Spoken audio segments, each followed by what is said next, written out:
Hello, this is lesson 3.07, all about the War of 1812, one of the wars that people seem to forget about. And you should. When did the War of 1812 begin? Hopefully, you will never get that question wrong. It is in 1812. Please don't ever forget that. The War of 1812 has often been called the Second War of American Independence. Learn why the United States went to war against Britain a second time despite serious opposition in the country and what the outcome of the war was. Learn how we gained a national anthem and how First Lady Dolly Madison became a national hero of the war when the British burned the nation's capital. Remember to go to lesson resources and grab your reading guide and your lesson answer key.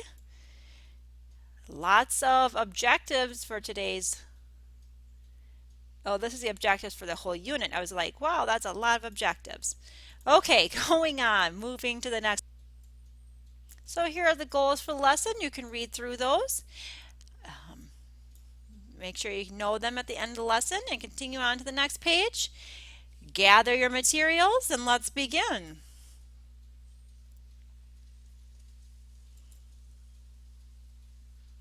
Okay, what are we going to do today? Let's say our daily checklist. Read pages 230 to 237. Complete the reading guide. Complete the War of 1812 activity. Complete a letter from Dolly Madison activity. And take the online quiz. So let's start by reading page 230 to 237. All right, so this is not page 230. Let's get to the right page. Okay, actually I am going to go back a moment. I'm going to start here actually on 229, even though it says not to. I like to start at the beginning. Jeffersonian America and a world at war. Successes like the Louisiana Purchase made Jefferson a popular president. He easily won re-election in 1804. In his first inaugural address, Jefferson had praised a rising nation spread over a wide and fruitful land. The Louisiana Territory spread it wider still. Speaking at a second inauguration, Jefferson looked west and claimed that the new territory strengthened the Union.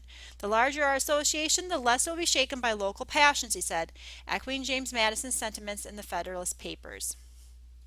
In private correspondence, Jefferson anticipated even greater territorial expansion. He hoped eventually to include Canada and Cuba in the American fold, creating an empire for liberty. By focusing more on internal growth than the old Atlantic trading system, he assured the continued success of his Republican Party. But in his second term in office, Jefferson soon confronted a crisis rooted in the ongoing war between Britain and France. The previous president, John Adams, had narrowly avoided war with France. Now Jefferson also tried to stay out of war, but Britain took actions that made it difficult for the United States to stay neutral. Impressment and an embargo. In an attempt to isolate France, Britain claimed the right to seize any American vessel attempting to trade with its enemy. An even worse violation of American rights was the British practice of impressment. Many British sailors had been impressed, that is, forced into service. Some of them later deserted and joined the American Navy or merchant fleet. In response, the British stopped American ships and re-impressed these deserters. At the same time, the British impressed numerous American sailors whom the British only suspected might be deserted from their navy. In 1807, a British ship in search of deserters attacked and boarded an American Navy frigate, the Chesapeake, killing 3 sailors and wounding 18 others. Americans were enraged. Many clamored for war. Jefferson instead decided to punish the British by getting the Republican Congress to pass the Embargo Act. This act forbade American ships from trading with any foreign nation. Jefferson hoped the loss of trade with the United States would force Britain and France to make peace and thus restore the freedom of the seas. The Embargo Act, however, turned out to be a disaster. It hurt Americans far more than the French or British. Even though some ships managed to evade the embargo, foreign trade dropped drastically. The British took their trade for agricultural goods to the ports of South America. Meanwhile, thousands of American sailors and shipyard workers were thrown out of work. New England merchants and southern tobacco farmers suffered huge financial losses. Jefferson's popularity plummeted as an economic depression gripped much of the nation. Like Washington, Jefferson decided against running for a third term. When Congress repealed the Embargo Act in 1809, days before the end of Jefferson's second term, the weary president wrote to a friend, "Within a few days I retired to my family, my books, and my farms. Never did a prisoner released from his chains feel such relief as I have on shaking the shackles of power." James Madison and the Warhawks. In 1809, Thomas Jefferson was succeeded as president by James Madison, his Secretary of State and close friend. A brilliant scholar and writer, Madison had been the principal author of the federal Constitution and one of the founders with Jefferson's of the Democratic Republican Party. Like Jefferson, he came from the landed gentry of Virginia. His term in office marks the continuation of what some historians call the Virginia dynasty, which would include his successor James Monroe.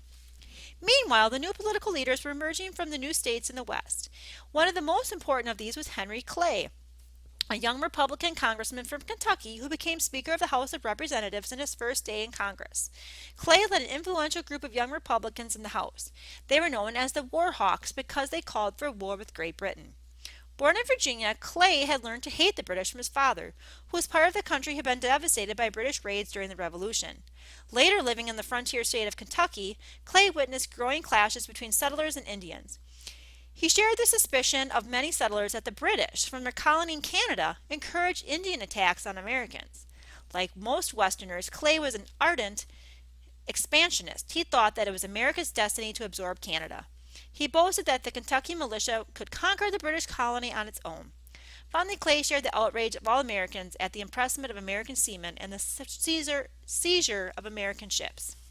In the first 2 years of Madison's administration, Clay and the other prominent war hawks, like the young South Carolina Congressman John C. Calhoun, kept up a drumbeat for war against the British. Theirs was the voice of a popular new American nationalism, a strong sense of pride in and ambition for the young nation. The Prophet, Tecumseh, and Tippecanoe. Part of the new American nationalism was a growing appetite for Indian-held land. Frontier clashes with Indians reinforced anti-British sentiment. American settlers had flooded into the Ohio River Valley after the Battle of Fallen Timbers in 1794, when U.S. forces defeated the Indians' Miami Confederation. Many Native American tribes had been forced to sign treaties surrendering their hunting grounds, which embraced millions of acres of fertile land. The treaties guaranteed the Indians that other land in the Ohio Valley would remain theirs permanently. But the white newcomers increasingly encroached on those lands, often killing Indians who resisted the new settlers. Some Indians turned for aid to the British in Canada, who were eager to revise old alliances as they prepared for a possible war with the United States. At the same time, two Shawnee brothers, known as the Prophet and Tecumseh, emerged to inspire unified resistance to a white settlement in the West. The Prophet, an eloquent speaker, exhorted Indians of all tribes to reject white culture. He saw Western religion, clothing, farming methods, and weapons as corrupting influences, and he condemned the use of alcohol. Hundreds of Indians from many different tribes journeyed to the Prophet's village along the Tippecanoe River to hear his fiery rhetoric. He called for a renewed commitment to traditional Indian life and ways. He also inspired action. Delaware Indians who heard him preach returned home to burn 4 members of their tribe who had converted to Christianity, which the enraged executioners associated with corrupt white culture. The number of Indian raids on white settlements increased. At the same time, the Prophet's brother Tecumseh began to unite the tribes politically. A young chief during the Battle of Fallen Timbers, Tecumseh had refused to sign any treaty ceding land. Now he asserted that the treaties were void because tribal leaders had no rights as individuals to give up land that belonged to all tribes collectively. He believed that a strong alliance of Indians, aided by the British, could force the United States to accept a boundary between American and Indian land. The governor of the Indiana Territory, William Henry Harrison, carefully watched the developments. Harrison had fought against Tecumseh at Fallen Timbers. The upsurge in Indian raids and the new unification of tribes worried Harrison. When Tecumseh journeyed south to recruit more tribes, Harrison acted. On November 7, 1811, Harrison led the Indiana militia to the Prophet's village called Prophetstown. Tecumseh was absent, and the Prophet had assured his followers that they were invulnerable to white bullets. In the ensuing Battle of Tippecanoe, both sides suffered heavy casualties. The Prophet, who was not a military leader, could not hold his warriors together, and many fled. Harrison burned Prophetstown and claimed a great victory. The Battle of Tippecanoe diminished the Prophet's influence but enraged Tecumseh. He now actively sought British assistance against the Americans. Raids against white settlements along the entire Mississippi increased in the spring of 1812 and convinced many that the only way to safeguard the frontier was to control Canada, the source of Indian arms. But that might well mean war with Great Britain. The War of 1812. President Madison hesitated to declare war on Britain. France was also attacking American ships, and at times it was hard to tell which power was the greater enemy. The president worked for a peaceful solution, but ongoing English seizures at sea, along with the Indian raids on frontier settlements, made many Americans eager to fight. Madison gave in to pressure from the West and the War Hawks' demands and growing calls to vindicate the nation's honor. The president asked Congress for a declaration of war against Britain. When the declaration passed on June 18, 1812, many Americans cheered and cried, "On to Canada!" So began America's second war with Great Britain. Ironically, on June 16th, the British had agreed to suspend their campaign against American shipping, but this news didn't reach the United States until weeks after the war had been declared. Not quite ready for war. In more than one way, America was unprepared for war in 1812. For one thing, the country was far from united on the issue. Most New Englanders and New Yorkers strongly opposed what they called Mr. Madison's War. Merchants, who were most affected by the attacks on shipping, were least eager for hostilities. In New Hampshire, Daniel Webster spoke up loud and clear for the New England opposition. Despite this opposition, the declaration of war squeezed through the Senate by a vote of 19 to 13, by far the narrowest such a vote in American history. One Federalist paper declared the war was condemned in folly and will end in ruin.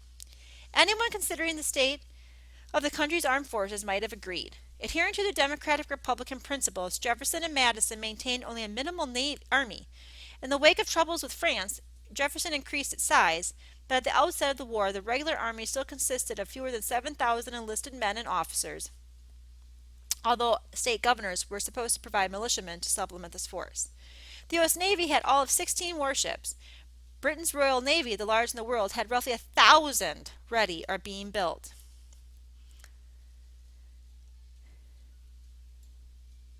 There's a map of the war you can look at, but I'm going to keep going on. The only thing that kept war from being utterly lopsided was that the British, engaged in an all-out war with Napoleon's France, could spare few forces for the fight in America. The war began with a poorly coordinated three-pronged attack on Canada. The American troops, many of them poorly disciplined militiamen, were driven back almost before they crossed Canada's southern borders. The humiliation of this defeat was softened by news of an American victory at sea. A frigate of the U.S. Navy, the USS Constitution, fought at high seas duel against a Royal Navy ship and forced its surrender. This episode gave rise to one of the lasting legends of the war. When a British cannonball bounced harmlessly off the side of the Constitution, one of its crew is said to have exclaimed, "Hurrah, her sides are made of iron." Afterwards, the ship was known as Old Ironsides. More important, this display of the courage and competence of American sailors inspired Congress to approve desperately needed funds to build up the Navy. In the following months, American ships won a few more small-scale victories at sea. But by 1813, the British Navy, with its far superior numbers, had opposed an effective blockade of America's seaports. On land, American forces were confronting the British more successfully. In the spring of 1813, an American force raided Canada and burned the capital city of York, today's Toronto, although it retreated without seizing any territory. Okay, we're going to stop here and start the next video up because this one's almost out of time.